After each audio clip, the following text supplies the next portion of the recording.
क्या आपने कभी सोचा है, जब कुछ भी नहीं था, ना पृथ्वी, ना आकाश, ना ब्रह्मा, विष्णु या महेश, तब कौन थी वो शक्ति जो हर चीज का कारण बनी? कौन है वो शक्ति जिसे सृष्टि की जननी कहा गया, जो स्वयं ब्रह्मांड से परे है, जिसने त्रिदेवों को भी जन्म दिया? जी हां, हम बात कर रहे हैं मां आदि पराशक्ति की। लेकिन मां आदि पराशक्ति कोई साधारण देवी नहीं है। वो ना तो सिर्फ शक्ति है, ना सिर्फ माया। वो शब्दों से परे, समय से परे और सृष्टि के आरंभ से भी पहले थी। जब अंधकार ही केवल सत्य था, तब भी वो थी।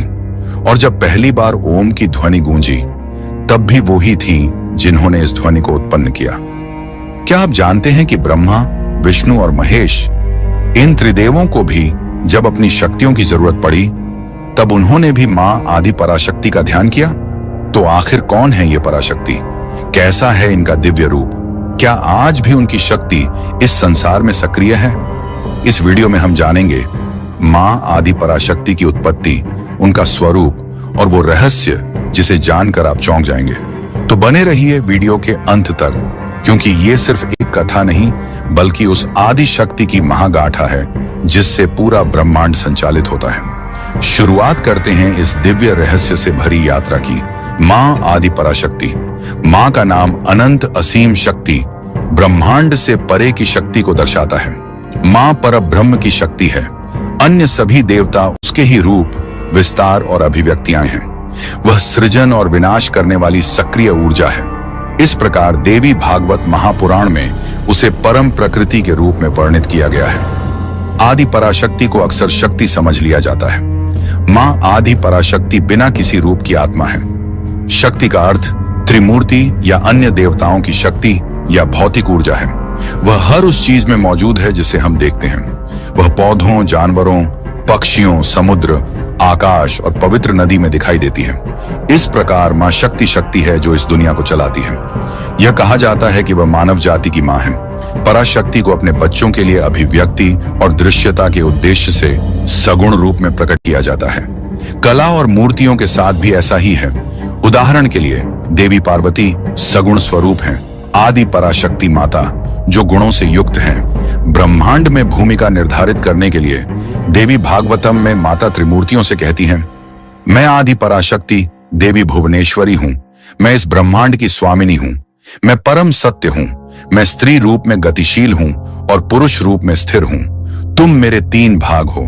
तुम सभी मेरे आंशिक विस्तार हो। तुम मेरे अधिकार क्षेत्र के अंतर्गत ब्रह्मांड पर शासन करने के लिए प्रकट हुए हो। तुम परम सत्य का पुरुष रूप हो, जबकि मैं उस सत्य का स्त्री रूप हूँ। मैं रूप से परे हूँ, हर चीज से परे हूँ और भगवान की सभी शक्तियां मुझ में समाहित हैं। तुम स्वीकार करोगे कि मैं अनंत असीम शक्ति हूँ। तत्पश्चात पराशक्ति प्रत्येक देवता को उसकी अपनी भूमिका सौंपती है। इस प्रकार माता तीनों लोकों पर शासन करती हैं तथा त्रिमूर्तियों के भौतिक कार्य करती हैं। देवी भागवत पुराण में भगवान नारायण ब्रह्मा को चेतावनी भरी कहानी सुनाते हैं। आप सृष्टिकर्ता हैं, मैं पालन करता हूं तथा रुद्र संहार करता है। फिर भी यह ज्ञात है कि वेदों में पारंगत ऋषिगण वेदों से अनुमान लगाकर इस निष्कर्ष पर पहुंचे हैं कि सृजन, संरक्षण तथा संहार सृजनात्मक शक्ति, संरक्षक शक्ति तथा संहारक शक्ति द्वारा किया जाता है। आप में निवास करने वाली राजसिक सृजनात्मक शक्ति, मुझ में निवास करने वाली सात्विक संरक्षक शक्ति तथा रुद्र में निवास करने वाली तामसिक संहारक शक्ति ही सर्वस्व है। जब शक्तियां अनुपस्थित हो जाती हैं, तो आप निष्क्रिय हो जाते हैं तथा सृजन करने में असमर्थ हो जाते हैं। मैं संरक्षण करने में तथा रुद्र संहार करने में। आदि पराशक्ति के स्वरूप का वर्णन देवी भागवत पुराण, ललिता सहस्रनाम और कालिका पुराण में अलग अलग तरीके से किया गया है। कहा जाता है कि वह 7 शेरों द्वारा खींचे जा रहे रथ में रत्न जटित आसन पर बैठी देवी हैं। उनके चेहरे पर लाखों सितारों की चमक थी और उनकी दिव्य सुंदरता इतनी महान थी कि त्रिमूर्ति भी उन्हें सीधे नहीं देख पा रहे थे। फिर मान लीजिए कि वह पूरे ब्रह्मांड की निर्माता, संरक्षक और संहारक हैं। कहा जाता है कि वह अविनाशी निवास अक्षरधाम में निवास करती हैं। मां को शुभ और अशुभ स्वरूप में भी दर्शाया गया है भागवत पुराण। देवी भागवत पुराण में आदि पराशक्ति के सर्वोच्च ब्रह्मांडीय रूप का वर्णन इस प्रकार किया गया है। सत्यलोक उसके सिर के सबसे ऊपर स्थित है। सूर्य और चंद्रमा उसकी आंखें हैं, आकाश के कोने उसके कान हैं, वेद उसके शब्द हैं, ब्रह्मांड उसका हृदय है, पृथ्वी उसकी कमर है, पृथ्वी और आकाश के बीच का स्थान उसकी नाभि है, नक्षत्र उसकी जांघें हैं, महारलोक उसकी गर्दन है, जनरलोक उसका चेहरा है, इंद्र और स्वरलोक के देवता उसकी भुजाएं हैं, ध्वनि उसके कानों का अंग है, अग्नि उसके चेहरे के भीतर है, दिन और रात उसके पंख हैं, पहाड़ उसकी हड्डियां हैं, नदियां उसकी नसें हैं और पेड़ उसके शरीर के बाल हैं।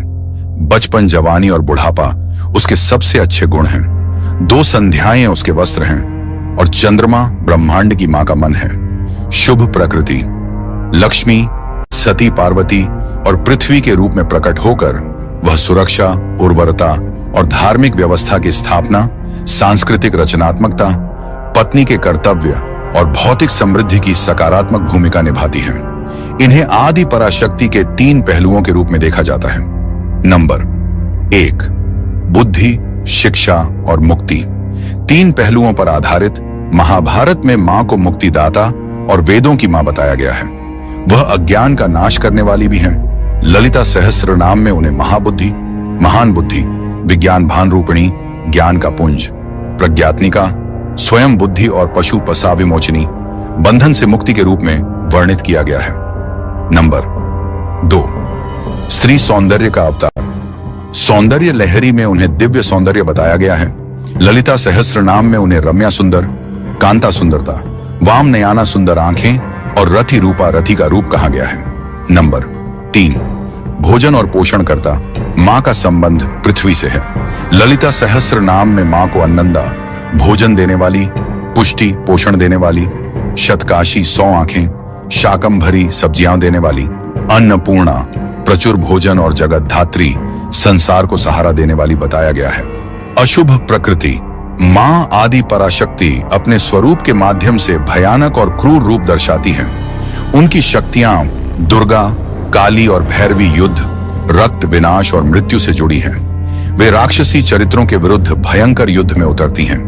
वे अपनी भौतिक ऊर्जा द्वारा परब्रह्म या भगवान शिव की आध्यात्मिक शक्ति का दावा करती हैं। वे शांति और व्यवस्था बनाए रखती हैं, क्रोध को शांत करके साधकों को उच्च आध्यात्मिक स्तर तक ले जाती हैं। शक्ति की अभिव्यक्तियां हिंदू धर्म का वह संप्रदाय जो देवी को समर्पित है, शक्तिवाद के नाम से जाना जाता है और इस संप्रदाय के सदस्य को शाक्त कहा जाता है। शक्ति हिंदू, शैव और वैष्णव देवियों की दिव्य या पवित्र स्त्री शक्ति है। पत्नी के रूप में वे वीर्या की प्रशंसा करती हैं, जो उनकी जीवन शक्ति, रचनात्मक और प्रजनन शक्ति में पुरुष देवताओं की शक्ति है। वीर्या वह अधिकार या ऊर्जा है जो शक्ति और ऊर्जा को नियंत्रित करती है, निर्देशित करती है, निर्माण करती है और उद्देश्य देती है। हालांकि शाक्तम में देवियां पुरुष क्षेत्र के बाहर एक स्वतंत्र भूमिका निभाती हैं। उनका मानना है कि शक्ति को एक अमूर्त और सर्वव्यापी शक्ति माना जाता है। उदाहरण के लिए दुर्गा और काली को शिव के साथ नहीं दर्शाया गया है। सरस्वती, लक्ष्मी और पार्वती भी विभिन्न भूमिकाओं में स्वतंत्र हैं। वास्तव में वे दिव्य शक्ति खेल में समान भागीदार हैं। एक के बिना दूसरा निरर्थक देवत्व है। इसलिए यह शक्ति और केवल शक्ति ही है जो सभी रचनाओं के पीछे परम स्त्री शक्ति है। यह आदि पराशक्ति की अवधारणा है। शाक्त धर्मशास्त्र त्रिविध शक्ति और प्रकृति अर्थात सृजन, संरक्षण और संहार को एक धूर्त भ्रामक शक्ति के बजाय एक सकारात्मक, रचनात्मक रूप से शक्तिशाली भ्रामक शक्ति के रूप में देखता है। प्रकृति है या माया और शक्ति की भौतिक अभिव्यक्ति है। माया भ्रम है, देवी की भ्रामक शक्ति है। प्रकृति देवी का शरीर है और अन्य सभी भौतिक रूप हैं, क्योंकि ये उसके शरीर का हिस्सा है। मां का एक लीला कार्य या दिव्य खेल भी है। इसका उद्देश्य आनंद लाना है जो फिर से माया का हिस्सा है। इस प्रकार आदि पराशक्ति ही शक्ति है जो प्रकृति या प्रकृति के रूप में सभी भौतिक रूपों का निर्माण करती है, जो कि माया के साथ स्वयं देवी हैं। यह भ्रम कि इन रूपों का उनसे अलग भी अस्तित्व है, अपने स्वयं के दिव्य आनंद के उद्देश्य से। नंबर 1, सती पार्वती। आदि पराशक्ति का मूल प्रकट रूप गौरी, कुंवारी पार्वती और दुर्गा है। देवी भागवतम द्वारा उन्हें सबसे बड़ी देवी घोषित किया गया है। वे भगवान शिव, ब्रह्मा या विष्णु की पहुंच से भी परे हैं। इस प्रकार उन्हें सर्वोच्च देवी माना जाता है। वैष्णवों के भगवान कृष्ण उनके समानांतर हैं। उनके सौम्य रूप का प्रतिनिधित्व लक्ष्मी और सरस्वती करती हैं। क्रोधी रूप का प्रतिनिधित्व काली और चंडी करती हैं। ब्रह्मा, विष्णु और शिव उनके पुरुष रूप हैं। मां का रंग सफेद है और वे पवित्रता, प्रेम और आनंद की प्रतिमूर्ति है। नंबर 2, महासरस्वती। वह आदि पराशक्ति का पहला विस्तार और ब्रह्मा की शक्ति है। वह सत्व गुण का प्रतिनिधित्व करती है। मां ज्ञान, सृजन और सीखने की देवी है। वह सभी कलाओं का स्रोत है। वह अंधकार को दूर करती है, इसलिए उसने शुंभ और निशुंभ का वध किया, जो अज्ञानता और अहंकार का प्रतीक थे। महासरस्वती का निर्माण माता पार्वती के शरीर से हुआ था। उद्योग, आध्यात्मिकता और भक्ति का श्रेय उन्हें दिया जाता है। उनका रंग पीला है। जब वह निराकार होती है तो वह प्रणव ओम बन जाती है। नंबर 3, महालक्ष्मी। मां आदि पराशक्ति का दूसरा विस्तार है। वे राजगुण का प्रतिनिधित्व करती हैं। धन की देवी के रूप में उन्होंने सौभाग्य और आध्यात्मिक संतुष्टि लाकर भौतिक दुनिया को संरक्षित किया। वे भगवान विष्णु की शक्ति हैं। मां देवी पार्वती के मन से जन्म लेती हैं और कात्यायनी के रूप में प्रकट होती हैं। जब मां निराकार होती हैं तो वे प्रकाश बन जाती हैं। नंबर 4, महाकाली। मां आदि पराशक्ति का तीसरा विस्तार है। वे तमस गुण का प्रतिनिधित्व करती हैं। वे शिव की शक्ति हैं। अपने क्रूर स्वरूप में मां ब्रह्मांड के विनाश की अध्यक्षता करती हैं। इस प्रकार नई रचनाओं का मार्ग प्रशस्त करती हैं। महाकाली आध्यात्मिक पूर्णता की देवी हैं। वे पार्वती की आंखों से उत्पन्न हुई हैं। मधु और कैट नामक राक्षस अहंकार और बुराई का प्रतिनिधित्व करते हैं। मां ने विष्णु की संरक्षण शक्तियों की प्रशंसा करने के लिए प्रतीकात्मक रूप से उनका वध किया। उनका रंग गहरा नीला या काला है। जब मां निराकार होती हैं तो वे ऊष्मा बन जाती हैं। शक्तिपीठ। मां देवी आदि पराशक्ति या आदि माया शक्ति देवी के विभिन्न रूपों के रूप में प्रकट होती हैं। ब्रह्मा, विष्णु और शिव ने उनकी महिमा पर प्रतिक्रिया व्यक्त की और उनका उत्सव मनाया, जबकि पुरुष देवता मंदिरों ने मां देवी के लिए जगह बनाई। लेकिन इसका उल्टा हमेशा सच नहीं था। मां की पूजा को फिर से परिभाषित किया गया और उनके पवित्र स्थानों पर, विशेष रूप से शक्तिपीठों में, मां देवी अपने साथियों या परिचारकों को छोड़कर स्वतंत्र रूप से खड़ी थीं। जो आंगन में चले गए, कहा जाता है कि लगभग 108 मंदिर विशेष रूप से मां देवी के लिए हैं। इनमें से 51 को सती के कटे हुए शरीर से शक्ति के प्रकट होने का श्रेय दिया जाता है। इनमें से 18 बहुत ही प्रमुख पीठ हैं। ये शक्ति मंदिर आध्यात्मिक रूप से ऊर्जावान पूजा स्थल हैं। कुछ ऐसा जो पुरुष देव मंदिरों में वास्तव में नहीं था। वे देवी आदि पराशक्ति के विभिन्न प्रतिष्ठित रूपों, उनकी उदारता, ज्ञान और रहस्य का मानवीकरण थे। ऐसा प्रतीत होता है कि महान आचार्य आदि शंकराचार्य ने अद्वैत वेदांत का दृढ़ता से प्रचार करते हुए कई शक्ति मंदिरों का अभिषेक किया और सुंदर शक्ति भजन गाए। सप्त मातृका। देवी महात्म्य का क्लासिक पाठ सप्त मातृका की शक्ति ऊर्जा की एक कहानी बताता है। प्रत्येक शक्ति के पास विशेष देवता का रूप, आभूषण और सवारी होती थी। ये वे देवियां हैं जो आदि पराशक्ति की सेवा करती हैं और उनके कार्य करती हैं। सप्त मातृकाएं हैं: 1 ब्राह्मणी, 2 वैष्णवी, 3 इंद्राणी, 4 चामुंडा, 5 माहेश्वरी, 6ठी कुमारी और 7वीं वाराही। वे 8 मानसिक गुणों का प्रतिनिधित्व करते हैं जो नैतिक रूप से वांछित हैं। योगेश्वरी काम या इच्छा, महेश्वरी क्रोध या क्रोध, वैष्णवी लोभ या लोभ, ब्राह्मणी मद या अभिमान, कौमारी मोह या भ्रम, इंद्राणी मात्सर्य या दोष ढूंढना, यमी या चामुंडा कथा असर और वाराही असूया या ईर्ष्या। 10 महाविद्याएं बुद्धि की देवी के रूप में जानी जाती हैं। 10 का अर्थ है 10, महा का अर्थ है महान, विद्या का अर्थ है प्रकाशन, अभिव्यक्ति, ज्ञान या बुद्धि। ये महान ज्ञान की देवियों का संपूर्ण प्रतिनिधित्व है। इस प्रकार 10 महाविद्याओं का अर्थ है हिंदू धर्म में दिव्य मां या देवी के 10 पहलुओं की महान बुद्धि। माना जाता है कि 10 अभिव्यक्तियां दिव्य मां काली के 10 अलग अलग पहलुओं या ब्रह्मांडीय व्यक्तित्वों के रूप में भी हैं। ये व्यक्तित्व तांत्रिक प्रकृति के हैं और जो छिपा हुआ, गुप्त, सूक्ष्म और संवेदनशील है उसे खोजा और खोजा जाना है। समूह परिवर्तन।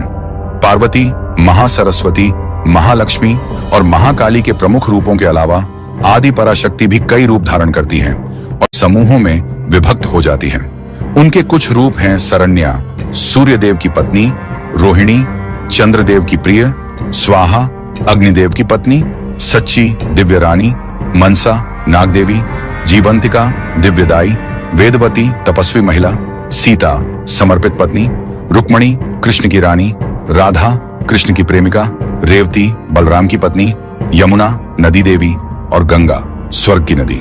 तो दोस्तों, आपने जाना कि मां आदि पराशक्ति केवल एक देवी नहीं है, वो संपूर्ण सृष्टि की ऊर्जा है। वो अदृश्य है लेकिन सर्वत्र है। वो मां काली बनकर रक्षण करती हैं, मां लक्ष्मी बनकर संपन्नता देती हैं और मां सरस्वती बनकर हमें ज्ञान देती हैं। जब त्रिदेव भी असमर्थ हो जाते हैं, तब भी मां आदि पराशक्ति की कृपा से ही सब कुछ संभव होता है। उनकी आराधना मात्र से जीवन की नकारात्मक ऊर्जा समाप्त होती है और आत्मा दिव्यता की ओर अग्रसर होती है। आज के इस युग में जहां भ्रम, भय और अधर्म तेजी से बढ़ रहा है, वहां अगर कोई सच्चा मार्ग दिखा सकता है तो वो है मां आदि पराशक्ति की भक्ति। अगर आपने इस वीडियो को यहां तक देखा है तो यकीन मानिए आप पर मां की कृपा पहले से ही बरस रही है। अब समय है इस दिव्य ज्ञान को आगे बढ़ाने का। इस वीडियो को शेयर कीजिए, कमेंट में जय मां पराशक्ति लिखिए और आने वाली वीडियो में हम जानेंगे मां के अद्भुत अवतारों की कथाएं और उनके शक्तिशाली मंत्रों का रहस्य। चैनल को जरूर सब्सक्राइब करें ताकि आप मां की हर लीलाओं से जुड़े रहें। जय मां आदि पराशक्ति।